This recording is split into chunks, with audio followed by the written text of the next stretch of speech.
Hey, what's up guys, it's ElasticSpyder here, and in today's video we are going to be looking at a Zao replay, which occurred on the map Hotspot, and well, we are on the north spawn.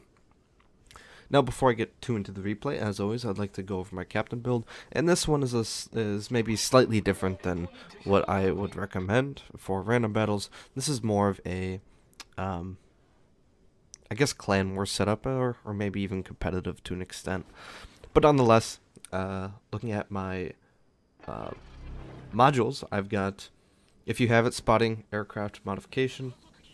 I believe I've got hydroacoustic modification as well. Then I'm going to go with aiming systems, then steering gears, then concealment, and finally the legendary mod on the Zao, which is quite effective. If you don't have the legendary mod, then I'll probably recommend the gunfire control system.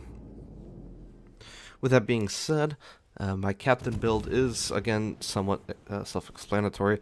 I think the Zao is one of the best ships to use this perk on, Expert Loader. Expert Loader is one of my favorite perks on the Zao because it does have quite a long reload, and if a cruiser does pop up, instead of unloading that first salvo and then having to wait 13-14 seconds, you know, I can have a 6.5 second reload and possibly still get a citadel when that cruiser, let's say, turns out.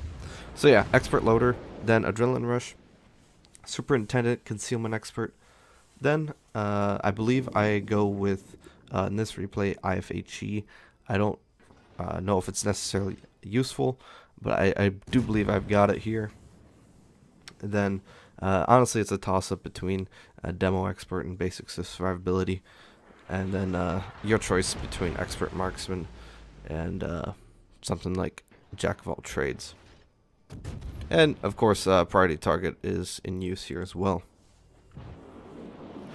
So first opening minutes of the game, relatively slow until someone got spotted, and we're already up to 30k damage, and we're getting some nice fires on that Conqueror. Now, unfortunately, my aim on and the anticipation on that Worcester were slightly off. I should have.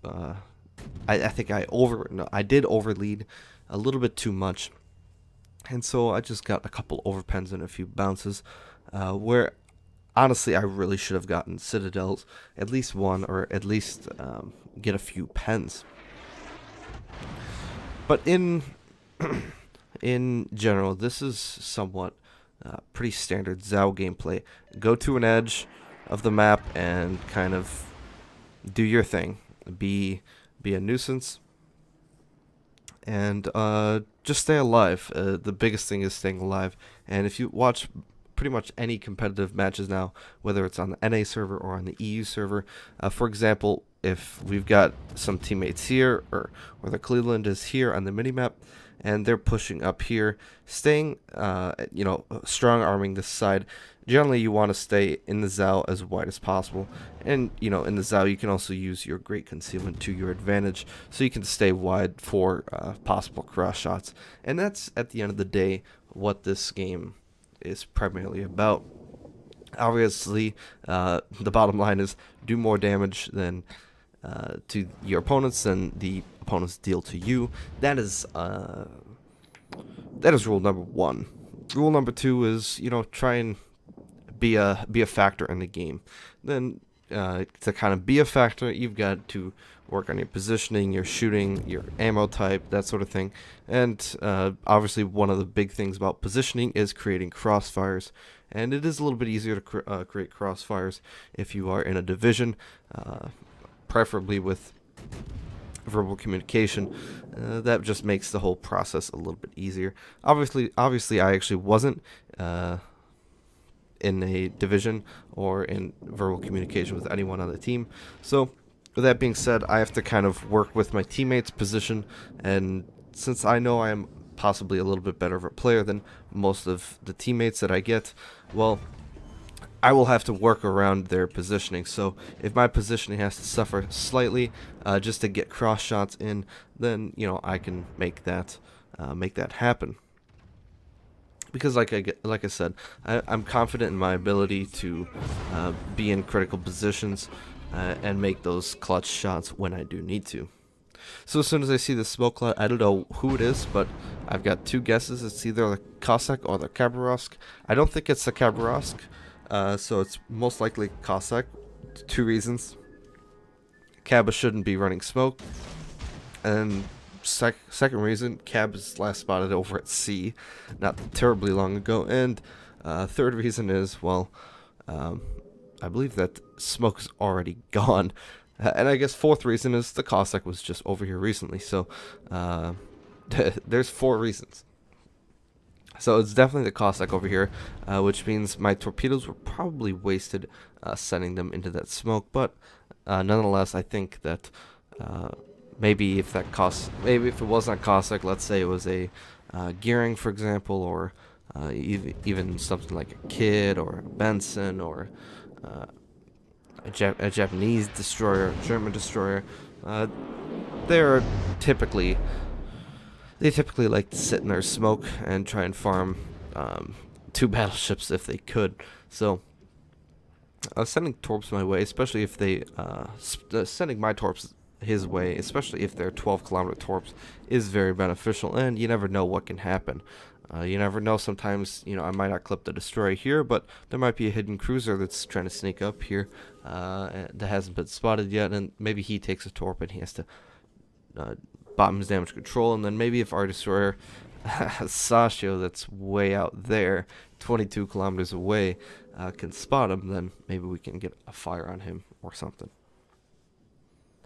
But so, at this moment here, we've got pretty much complete and utter map control. It's just a matter of finishing off targets and then also sustaining our position and our lead. And this Bismarck will go down here, which means that we can start focusing on this Conqueror, even though he's been burning for quite a while. And he needs to go down soon. But Conquerors are a tough shell to crack. As of this patch, next patch they might be getting nerfed slightly, and we'll have to wait and see about that. But nonetheless, we still get good damage on the first salvo. The second salvo was, well, non-existent. So I'm gonna start to turn around here. I don't really want to go push out towards in the middle of 2 cruisers and 1 battleship. So I'm going to start attempting to kite away, put myself in a better position so that I can reduce the amount of damage that I take in, but also at the same time output a lot of damage. So as soon as my torpedoes reload, well, this guy's within the 10-kilometer mark, so of course I'm going to shoot them. And these are pretty much just torps to kind of guide him. I mean, I know for the most part, and I'll zoom out here, I know for the most part he's probably not going to turn like this. He's not going to make a left. He's not going to go to the left. My left, that is. He's probably going to go to the right, so that's why I kind of fired both those torpedoes to the right there. And you can kind of see that's kind of the way he's going, and we'll see if any of my torpedoes will hit. As of right now, they won't, but thankfully he over angles, and the Zao kind of glides a little bit too there, and we end up killing him for our first kill in the match. And like I said, as I was talking about earlier with the trading aspect, I've took a collective 16,000 with the heal, maybe 25,000, and I've dealt 131,000 HP. So that alone is very significant. And at this point, I would be pretty satisfied with this game. Of course, I don't want to ever settle, so I'm going to continue on, try and kill that Worcester and possibly that Conqueror as well. So, yeah. So now I'm going to be moving into the towards the middle, mainly because, I mean, these guys out here are pretty out of the battle. It's going to take them a solid 3 or 4 minutes to get back up here to A, and then obviously they're going to have to fight us, so they're going to be kind of on the run, and So I'm going to try and see if I can't farm any damage. And by putting myself more in the middle, I do allow myself to shoot at more targets, if you will. I've got more options. That also comes at a downside too, because that means there's more possible targets to shoot at me. But when you're doing over 5.5k to a Khabarovsk, well, I mean, what can I say? I can't be too mad about that. Now, Sneaky Snake, he did, while I was streaming the other day, he did give me a challenge. The challenge was to do 200k damage, get a win, and then a lot of my damage needs to be with AP. I believe he said 40%. So 40% of 200,000 would be, well, let's see, 10% is 20,000. So 40% would be, or 20% would be 40,000. So 40% would be 80,000. So he wants me to do 80,000 damage in AP. Unfortunately, I didn't get that.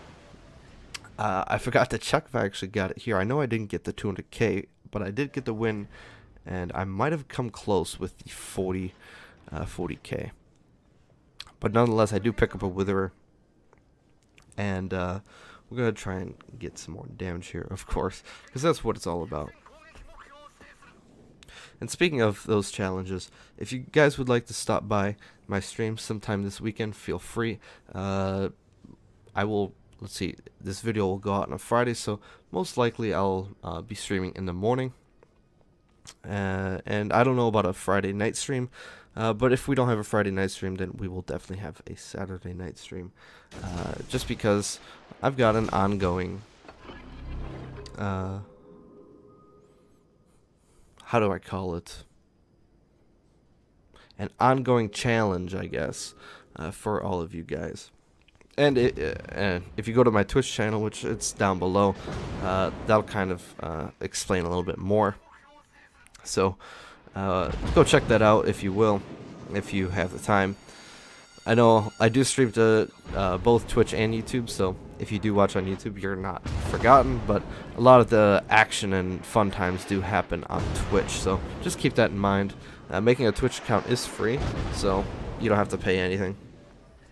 And if you do have Amazon Prime, then obviously you can get a free Twitch subscription for free, and it comes with your Amazon Prime subscription. So maybe consider doing that as well. But here I'm in a pretty poor position. I'm hoping that my left side torp tubes are actually up, so I can fire them back into here. Unfortunately, they are not. And we do get a high caliber off of that. A Worcester with 3 citadels, 2 pens, and 1 overpen. It's very nice there. And now we get to utilize the expert loader feature. And these torpedoes are going to be crippling because they force me to go into a position that I don't want to while trying to angle against this Conqueror. I can get one more salvo off. He's on 4k. I'm going to take it. I wasn't going to take a torp. The Conqueror ends up killing me, but the torps did cause me to change my course. But I ended up killing that Conqueror to finish the replay with a 4-goal haul. 4-goal haul. It's just a flesh wound and an arsonist right there at the end. So let's look at the post-battle results, boys and girls. Okay, so looking at the post-battle results, well, we ended up with 181,000 damage and lots of credits and XP, and then we did get a 4-goal haul. That is a tongue twister, I must say. Come on, Wargaming, stop giving us these tongue twisters. 4-goal haul for 4 kills. We ended up getting an arsonist as well. It's just a flesh wound, Witherer, and high caliber, but we did lack a Kraken and a Confederate to kind of wrap this replay up. It is a very, very solid Zao replay. Team score wise, so close. The Hindenburg did very well, 2465, and I did get beat out by him, but 2360 base XP is a very solid result. And again, the Yamato also, he also did very well, 2293 for him as well. So the top 3 players on our team certainly did some work. The rest, you know, they played their part. The detailed report, well, we weren't as close as I thought. Not nearly. We did get about 10% of the challenge, but I'm gonna have to fire more AP, and that's not to say that Zao's completely restricted to HE. And as you kind of saw there at the end on that, what was it, a Worcester? You know, if he's broadside, I can annihilate him, pretty much irregardless of the range. I've gotten citadels on enemy cruisers at max range with the legendary mod. You just have to know how to aim, and you know how to predict where their ship is going to be around 9-10 seconds after the shells leave the barrel. Nonetheless, though, 1638 potential damage, not a bad result for a cruiser, and 60k damage received. This could have been much, much higher. I still believe I had 2 or 3 heals left there at the end, but I just got a little bit too aggressive. And honestly, what I should have done is put myself closer towards the C cap so that the enemy Cossack wasn't actually spotting me. But nonetheless, 400k credits and 9k, 10k Commander XP is always a nice addition to my port. Hope you guys enjoyed the replay. If you did, please leave a like. If you didn't, well, leave a dislike then. Feel free to comment on what you thought about the replay and what you think about all the other legendary mods. And, you know, obviously, I've got my Zao. Do you guys have yours out, legendary mod, or any other good ones? I know, like, for example, Yamato's good. So let me know down in the comment section below. And be sure to follow me on Twitch. Link is also in the description. All right, have a nice day, guys. Bye-bye.